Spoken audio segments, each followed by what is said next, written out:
For today's video guys ay power up natin yung isang motherboard kasi nga mamaya may gagawin tayo at kung talaga sira ang motherboard ay ito yung papalit natin. So guys, ilalagay natin ang kanyang processor. Ito yung kanyang fan, processor fan.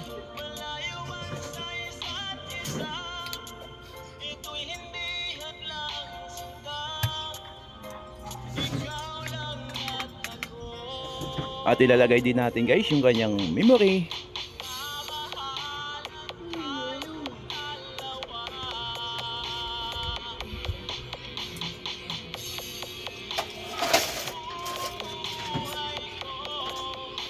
At ito guys yung kanyang power supply. Ito naman yung kakabit natin. Pagkatapos natin ikabit ang power supply, try natin i-power up kung working pa.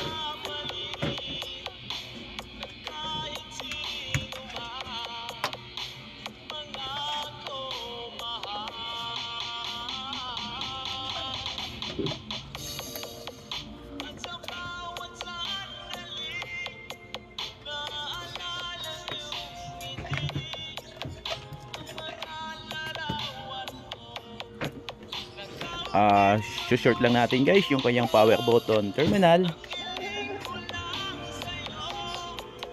para mabuhay ang isang mainboard. Ito guys, umikat yung kanyang fan, umikot ng kanyang processor fan. At yun nga guys, buhay pa ang kanyang motherboard.